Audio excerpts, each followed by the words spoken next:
Assalamualaikum warahmatullahi wabarakatuh. Saya Emilatul Kiptia, NPM 202201034, perwakilan dari kelompok 1, izin mempresentasikan hasil diskusi kami yang berjudul Kasus Pelanggaran Hak Asasi Manusia.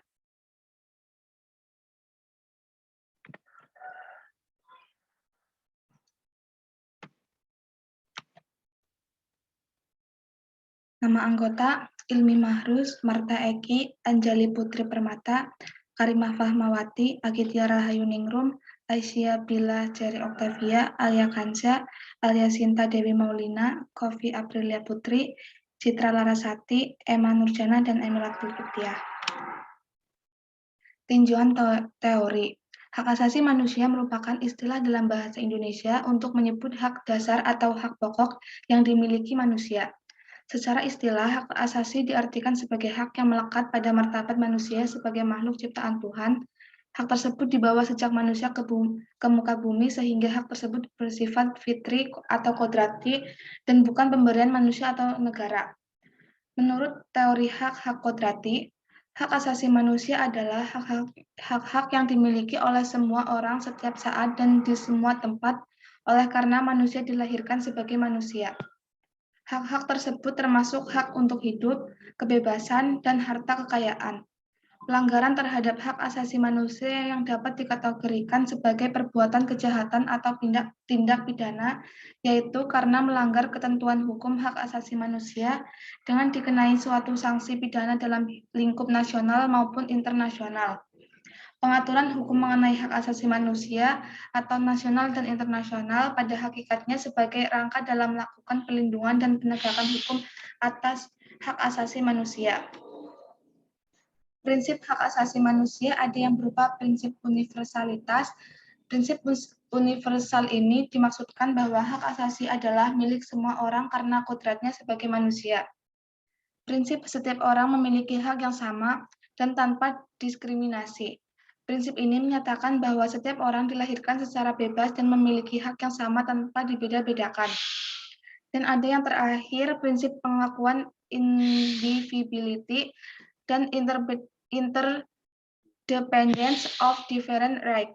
Prinsip ini menyatakan bahwa dalam rangka memenuhi hak asasi manusia, maka tidak dapat dipisahkan antara pemenuhan hak-hak sipil dan politik dengan pemenuhan hak-hak ekonomi, sosial, dan budaya karena ruang lingkup dari keduanya itu saling berhubungan. Analisis kasus. A. Perkembangan penegakan hak asasi manusia. Menurut Undang-Undang Nomor 39 Tahun 1999, hak asasi manusia adalah seperangkat hak yang melekat pada hakikat dan keberadaan manusia sebagai makhluk ciptaan Tuhan Yang Maha Esa dan yang merupakan anugerahnya yang wajib dihormati, dijunjung tinggi, dan dilindungi oleh negara, pemerintah, hukum, dan setiap orang demi kehormatan serta perlindungan harkat dan martabat manusia. Dilihat dari tinjauan historis, perjuangan tentang hak asasi manusia secara terpadu dimulai di Inggris dengan adanya perumusan hak asasi manusia di Piagam Magna Carta pada 15 Juni tahun 1215 sebagai bagian dari pemberontakan para baron terhadap Raja John. Pemberontakan para baron ini dipicu adanya penetapan pajak yang sangat besar dan dipaksakannya baron untuk membolehkan anak-anak perempuannya untuk dinikahkan dengan rakyat biasa.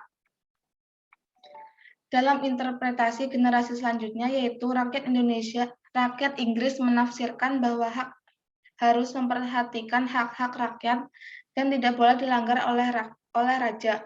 Dan piagam ini mulai mengembangkan tradisi bahwa hukum adalah lebih tinggi dari raja.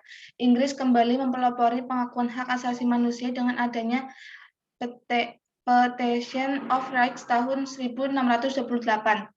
Pada tahun 1670 ditetapkannya Habeas Corpus ACT yang berisi tentang perintah atau titah raja agar setiap orang yang ditahan segera dihadapkan kepada hakim dan diberikan tentang tuduhan mengapa ia ditahan.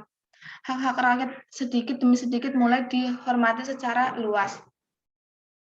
Perkembangan hak asasi manusia memperoleh inspirasi yang semakin kuat karena semangat hak asasi dan perlindungannya dengan dinyatakan sangat jelas dalam Virginia Bill of Rights dan Declaration of Independence pada tahun 1776. Deklarasi Kemerdekaan Amerika Serikat pada tanggal 6 Juli 1776 ini berisi tentang penegasan bahwa setiap orang dilahirkan dengan persamaan dan kebebasan dengan hak untuk hidup dan juga mengejar kebahagiaan, serta keharusan mengganti pemerintah yang tidak mengindahkan ketentuan-ketentuan dasar. B. Penegakan dan perlindungan hak asasi manusia di Indonesia. Negara Indonesia adalah negara hukum yang selalu menjunjung tinggi keadilan dan juga kepastian hukum bagi seluruh masyarakatnya. Hukum diciptakan untuk mengendalikan dan menertibkan masyarakat serta agar masing-masing subjek hukum dapat menjalankan kewajibannya dengan baik dan mendapatkan haknya. Penegakan dan perlindungan tentang hak asasi manusia di Indonesia sangatlah penting bagi rakyatnya, karena hak asasi manusia berkaitan dengan harkat dan martabat manusia sebagai manusia seutuhnya. Hak asasi manusia di Indonesia sangat berhubungan erat dengan landasan negara Indonesia, yaitu Pancasila, yang mana tercantum dalam sila kedua. Undang-Undang Nomor 26 Tahun 2000 tentang Pengadilan Hak Asasi Manusia dijalankan dengan dibentuknya Pengadilan Hak Asasi Manusia ad hoc untuk mengadili kasus pelanggaran hak asasi manusia berat yang terjadi di Timor Timur. Penegakan hak asasi manusia diatur dalam Undang-Undang Nomor 39 Tahun 1999 yang dijelaskan terperinci dalam bab 3 dengan judul Hak Asasi Manusia dan Dasar Kebebasan Dasar Manusia dalam pasal 9-66. Permasalahan hak asasi manusia sebagai pembangunan sosial juga telah diatur oleh pemerintah yang mana diatur dalam Peraturan Pemerintah Nomor 7 Tahun 2005. C. Penegakan perlindungan hak asasi manusia sebagai perwujudan kemanusiaan yang adil dan beradab. Pancasila adalah landasan dari negara Indonesia yang menjadi dasar dari cita-cita bangsa Indonesia untuk meraih tujuan negara. Pancasila dalam setiap silanya mengandung nilai-nilai luhur yang patut dijunjung tinggi oleh bangsa dan masyarakat Indonesia. Perwujudan nilai kemanusiaan yang adil dan beradab adalah pengakuan hak asasi manusia, yang mana manusia harus diakui dan diperlakukan sebagaimana manusia seutuhnya, sesuai dengan harkat dan martabatnya sebagai makhluk ciptaan Tuhan Yang Maha Esa.